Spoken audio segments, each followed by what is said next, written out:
Pessoal, esse é um Fox 2003. Ele tá parecendo um barulho na traseira, na parte traseira, dentro do carro fica um toque-toque, um barulho quando passa na lombada. Quando ele dá como se fosse um chicote na parte traseira. Quando ele sobe na lombada e desce, ele faz um barulho. Quando passa aquelas depressões na pista, ele fica subindo e descendo, balançando, fica um toque-toque.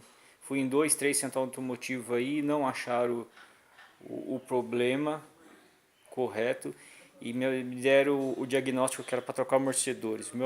Os amortecedores têm 1 ano e meio de trocado.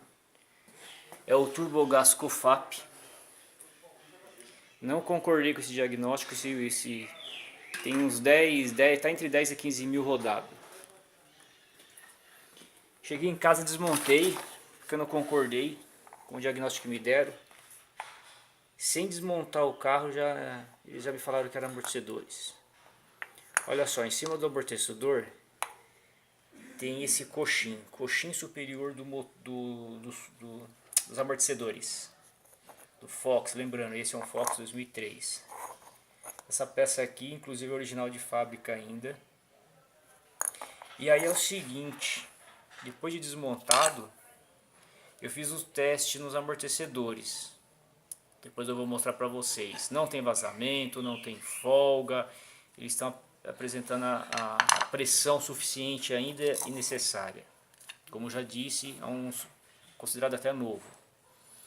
Colocando a chave de fenda aqui, ó, você tensiona para lá ou para cá, né, dessa forma, você observa que está todo solto a borracha interna aqui da parte metálica. Fui no Autopeça e comprei um novo. Não é original.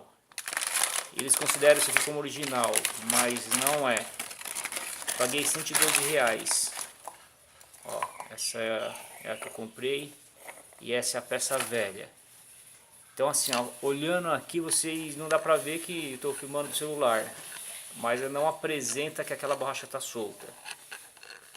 Eu já troquei do outro lado, o lado direito, esse é o lado esquerdo.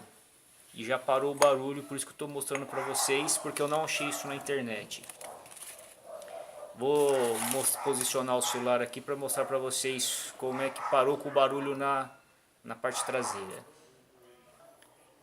Antes de posicionar o celular para mostrar para vocês, eu utilizei essas chaves aqui, ó.